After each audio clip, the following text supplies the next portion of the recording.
Note speaker, they commit a strategic flaw when they come up here and they tell you that democracy is about representing everyone, but finding a middle ground. Because we'll tell you that the middle ground actually exists on our side, where we're able to get the right kinds of representation. Why is this? Firstly, we'll tell you that principally speaking, we get the kinds of representation that are legitimate because people who care more about issues are able to vote on those issues. Analysis that has been entirely unresponded to. They need to respond to that to stand a chance to win. But secondly, we'll tell you on our side, we are able to do away with the cloud of misinformation that prevents people from making legitimate decisions in the first place, right? Insofar as they tell you a lot about the complexity of political issues and they concede that entirely, we'll tell you that we go further in solving that on our side and therefore we take this debate. So there are three questions in this debate, right? Firstly, on who gets better decision making. Secondly, on whether our model is principally necessary, and third, on who protects minorities. So let's get to this first point of clash, on who improves decision making. So we think this is an inferior issue in the debate, but I want to get this out of the way in response to all the stuff that they tell us about like the right threshold for when you're able to make a decision, right? We want to get this out of the way and deal with the questions that really matter in this debate.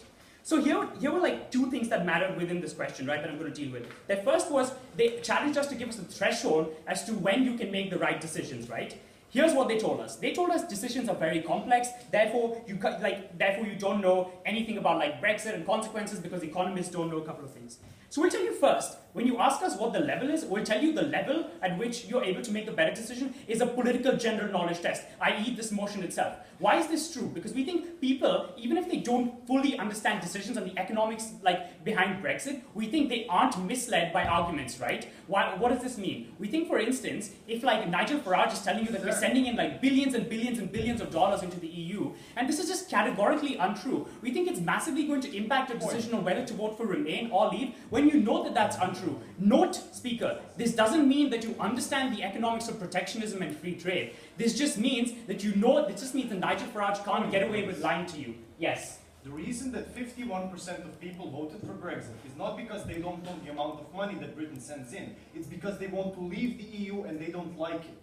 Okay, so we'll tell you that a significant amount of empirical research and polls conducted after the referendum have shown us that a lot of people just didn't know what they were voting for, right? This is a result of categorical misinformation, things that they don't deal with on their side. But secondly, if you do recognize that decisions are complex, right, we think that you actually give up your principle because we think on our side, we get you further towards making complex decisions better, right? We think that people who have passed the basic political general knowledge test are much smarter and much more politically able to make decisions than people who don't pass those tests, right? So we think we win on that principle. But the second thing we'll tell you within this point of clash is about accountability, a point that they've entirely missed out in their speech, a point that Munshi made big in his developing countries argument, right? He told you that political parties can't get away with lying to people, right? Which is essentially why people make decisions. Let's talk about this. We think in a democracy, the way you vote is influenced by the choices you have in front of you. Insofar as political parties are able to get away with telling you things that are just false, we think that you will only be constrained by those things, right? We think on our side what happens is they can't get away with that anymore, right? Because in order to pass your political general knowledge test, you have to step through the lies, right? This is how our mechanism works.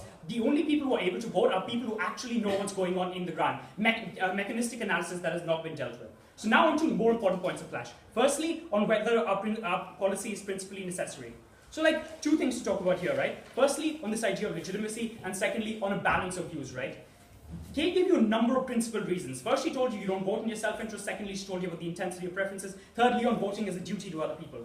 The only engagement was actually by the second speaker. And at this point, they said people need to be able to represent their interests. An entirely vague notion that we thought got absolutely no philosophical backing, right? So a number of responses. Firstly, we'll tell you that Kate has already told you about the intensity of preferences, right? That some people just care less and therefore don't bother to educate themselves. Why is it? And they need to tell us why one man, one vote is a perfectly legitimate principle when we've already told you that some people don't want to be engaged in democracy. For instance, if I'm a single mother affected by supplementary nutritional in the program in America, right? I care more about food stamps. I should have more of a chance to say something about food stamps than somebody who's going to vote for Paul Ryan just because he looks good, right? So they need to tell us why this is not true. But the second response is that we'll tell you that the more meaningful way to get like a more legitimate vote is to educate people. Why? We'll tell you that all our analysis on decisions not being legitimate because you don't understand that go unresponded to. We don't think democracy should be about coin flips, right? Because we think at that point you are not actually deciding who represents you. You have no like self-determination, right? Here's our analysis, and we'll make this clear for them again because they haven't responded to it.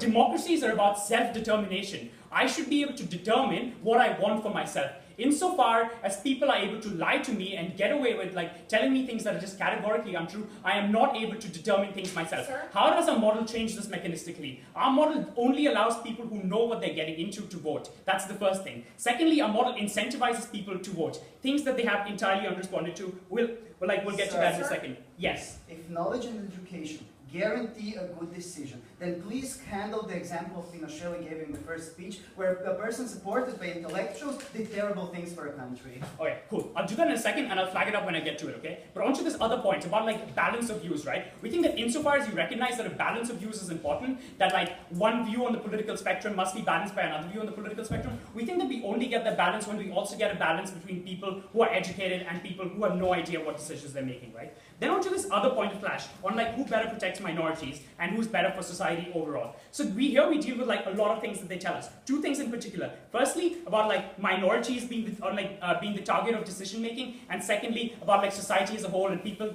like educated people being able to get away with bad decisions. So on this first idea about minorities, right, we'll tell you that minorities are a target of bad decision making. Here's what we meant when we asked them in a POI about whether xenophobia is a result of misinformation. We think like there are two key stakeholders in this debate that they need to engage with. Okay? Here's analysis Munshi gave you. We told you that the middle ground of people doesn't actually hate people en masse, right? We think that, for instance, a lot of people who are in the middle ground are people who have lost their jobs due to like structural unemployment, for instance, right? But instead, UKIP or the Tea Party in America, in Kansas, comes and tries to take their votes by telling them that actually it's immigrants from all over who've like stolen their jobs, right? We think that if you do a political test and you're able to like only pass the test when you know the true number of immigrants in your country, you're able to see that those people haven't taken your jobs, right? So their xenophobia doesn't get fed. But secondly, we'll tell you, when it comes to bigots, fine, at worst we'll concede that like our model doesn't change this. But at best we'll tell you that bigots necessarily, in order to vote, have to change this. Here's analysis that they haven't dealt with.